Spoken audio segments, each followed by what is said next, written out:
القرآن يوحدنا لطريق الخير يوجهنا الله تعالى أنزله ورسول الله بسم الله الرحمن الرحيم. وذكر صاحب المحاكمات للتوجيه أن تلك المباحث من الإله أن الأحوال المذكورة فيها لا تحتاج إلى المادة في التعقل والوجود، فإن البحث هناك إما عن وجود المادة والصورة أو عن تلازمهما وتشخصهما، ولكل من ذلك غنى عن المادة. أقول هذا الكلام مبني على أن الإلهية علم بأحوال أشياء لا تفتقر تلك الأحوال في الوجودين إلى المادة، والظاهر من عبارة أكثرهم أنه علم بأحوال أشياء لا تفتقر تلك الأشياء في الوجود الخارجي والتعقل إلى المادة، فتوجيه حينئذ أن يقال لا شبهة في أن الهيئولة لا تفتقر فيهما إليها، ولا شك في أن الصورة لا تفتقر إليها في التعقل. وأما أن الصورة لا تفتقر إليها في الوجود الخارجي فلما بينوه من أن الهيئولة مفتقرة إلى الصورة في الوجود والبقاء، والصورة مفتقرة إلى الهيئولة في التشكل دون الوجود، لئلا يلزم الدور. وذكر صاحب المحاكمات لتوجيه أن تلك المباحث من الإله أن الأحوال المذكورة فيها لا تحتاج إلى المادة في التعقل والوجود. اور صاحب محاکمات نے اس بات کی وجہ بیان کرنے کے لیے کہ یہ مباحث علم الہی میں سے ہیں، یہ ذکر کیا ہے کہ جو احوال ان مباحث میں مذکور ہوتے ہیں وہ وجود ذہنی اور وجود خارجی میں مادے کے محتاج نہیں ہیں. فإن البحث هناك إما عن وجود المادة والصورة أو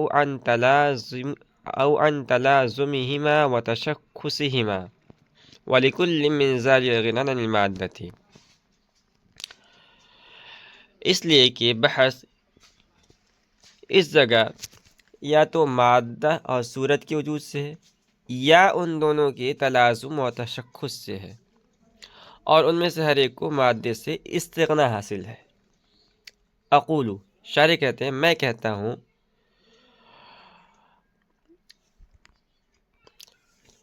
هذا الكلام مبني على أن الإلهية علم بأحوال أشياء لا تفتقر تلك الأحوال في الوجودين إلى المادة، والظاهر من عبارة أكثرهم أنه علم بأحوال أشياء لا تفتقر تلك الأشياء في الوجود الخارجي والتعقل المادة. یہ کلام اس بات پر مبنی ہے کہ علم الہی اشیاء کے ایسے احوال کا جاننا ہے کہ وہ احوال وجود خارجی و ذہنی میں مادے کے محتاج نہ ہوں. اور جو بات اکثر فلاسفہ کی وجہ سے ظاہر ہے وہ یہ ہے کہ علم الہی ایسی اشیاء کے احوال کا جاننا ہے کہ وہ اشیاء وجود خارجی اور ذہنی میں مادے کی محتاج نہ ہوں. فتوجیہ حینئذ ان یقال لا شبہۃ فی ان الہیئولہ لا تفتقر فیہما الیہا ولا فی ان الصورۃ لا تفتقر الیہا فی التعقل. بس اس کی توجیہ اس وقت یہ ہوگی کہ یوں کہا جائے کہ اس بات میں تو کوئی شبہ نہیں ہے کہ ہیئولہ دونوں وجود میں مادے کی طرف محتاج نہیں ہوتا، اور اس بات میں بھی کوئی شبہ نہیں ہے کہ صورت وجود ذہنی میں مادے کی محتاج نہیں ہوتی ہے. وَأَمَّا أَنَّ الصُّورَةَ لَا تَفْتَقِرُ إِلَيْهَا فِي الْوُجُودِ الْخَارِجِيِّ فَلِمَا بَيَّنُوهُ مِنْ أَنَّ الْهَيْئُولَى مُفْتَقِرَةٌ إِلَى الصُّورَةِ فِي الْوُجُودِ والبقاء، والصورة مفتقرة إلى الهيئولة في التشكل دون الوجود، لئلا يلزم الدور. اور رہی بات کہ صورت وجود خارجی میں مادے کی محتاج نہیں ہوتی ہے، بس یہ اس بات کی وجہ سے ہے جس کو فلاسفہ نے بیان کیا ہے کہ ہیئولہ وجود اور بقا میں صورت کا محتاج ہوتا ہے، اور صورت تشکل میں حیولا کی محتاج ہوتی ہے، نہ کہ وجود خارجی میں، تاکہ دور لازم نہ آئے۔ وذکر صاحب المحاکمات، اس سے قبل اشکال کرتے ہوئے کہا گیا تھا کہ انہم عدوا مباحث الحیولہ والصورت من الالہ، کہ فلاسفہ نے حیولہ اور صورت کے مباحث کو علم الہی میں سے شمار کیا ہے۔ اس میں یہ بات رہ گئی تھی کہ فلاسفہ نے ان کے مباحث کو علم الہی میں کیوں شمار کیا ہے۔ اسی بات کو شارح یہاں سے بیان کر رہے ہیں کہ حیولہ اور صورت کے مباحث کے علم الہی میں سے ہونے کی وجہ صاحب محاکمات علامہ قطب الدین رازی، ان کی کتاب ہے الالہیات من المحاکمات، جس کو مختصراً المحاکمات کہا جاتا ہے۔ تو علامہ قطب الدین رازی نے اس کے اندر ذکر کیا ہے کہ حیولہ اور صورت کے جو احوال ان مباحث میں مذکور ہوتے ہیں، وہ احوال نہ تو وجود خارجی مادے کا محتاج ہوتے ہیں اور نہ وجود ذہنی میں، جیسے حیولہ اور صورت کا وجود اور ان کے درمیان تلازم اور ان دونوں کا تشخص، یہ حیولہ اور صورت کے احوال ہیں جو ان مباحث میں مذکور ہوتے ہیں، اور یہ احوال کسی بھی لحاظ سے مادے کے محتاج نہیں ہیں۔ اس لیے کہ مثال کے طور پر حیولہ کا وجود یا حیولہ کا تشخص، تو وجود، تشخص، اسی طرح تلازم، یہ سب مجرات کے اندر بھی پائے جاتے ہیں۔ حیولہ اور صورت، ان کا وجود اور ان کے درمیان تلازم، اسی طرح تشخص، یہ مجرات کے اندر کیسے پائے جاتے ہیں؟ تو علامہ قطب الدین رازی نے ذکر کیا ہے کہ جیسے واجب تعالیٰ یا عقول اشیاء لے لیجیے، مثلا عقل اول ہے، تو واجب تعالیٰ اور عقل اول کے مابین تلازم متحقق ہے، فلاسفہ کے خیالات کے مطابق، فلاسفہ کے اعتقاد کے موافق، اس لیے کہ فلاسفہ کے یہاں واجب تعالیٰ علت اور عقل اول معلول ہے، اور علت معلول میں تلازم ہوتا ہے، بس عقل اول اور واجب تعالیٰ میں تلازم تو پایا گیا۔ تو صاحب محاکمات کے کہنے کا خلاصہ یہ ہے کہ وجود، تشخص اور تلازم یہ مجردات کے اندر بھی موجود ہے۔ معلوم یہ ہوا کہ یہ محتاج المادہ نہیں ہے، اگر یہ مادے کے محتاج ہوتے تو مجردات میں نہ پائے جاتے، بلکہ ان کا وجود صرف مادیات کے اندر ہوتا۔ اور جب حیولہ اور صورت کے احوال مذکورہ مادے کے بالکل محتاج نہیں ہے، تو ان کے مباحث کو علم الہی میں شمار کیا جائے گا، نہ کہ علم طبیعی میں، اس لیے کہ علم طبیعی میں تو ان اشیاء کے حوالے سے بحث ہوتی ہے جو دونوں وجود میں مادے کے محتاج ہوتے ہیں، جیسے انسان وغیرہ۔ تو یہ صاحب محاکمات نے ذکر کیا ہے اپنی کتاب کے اندر، اور ان کی بات یہاں مکمل ہوئی۔ اقول سے شارح نے اس پر نقد وارد کیا ہے۔ شارح فرماتے ہیں کہ صاحب محاکمات کی بیان کرتا توجیہ پر ہم یہ کہیں گے کہ حیولہ اور صورت کے مباحث کو علم الہی میں شمار کرنے کی وجہ بیان کرنا درست نہیں ہے، اس لیے کہ یہ توجیہ تو اس وقت درست ہوگی جب کہ علم الہی کی تعریف یوں کی جائے کہ علم الہی اشیاء کے ایسے احوال کے جاننے کا نام ہے جو احوال کسی بھی لحاظ سے مادے کے محتاج نہ ہو، کیونکہ اس توجیہ میں حیولہ اور صورت کے احوال جیسے وجود ہے یا تلازم ہے یا تشخص ہے، تو حیولہ اور صورت کے جو احوال ہے ان کے متعلق یہ کہا گیا ہے کہ یہ مادے کے محتاج نہیں ہے، حالانکہ علم الہی کی تعریف یہ نہیں ہے، بلکہ اکثر فلاسفہ نے جو علم الہی کی تعریف کی ہے اس سے معلوم ہوتا ہے کہ علم الہی کہتے ہیں ایسی چیزوں کے حوال کے جاننے کو جو چیزیں وجود خارجی اور وجود ذہنی کسی بھی لحاظ سے مادے کے محتاج نہ ہوں۔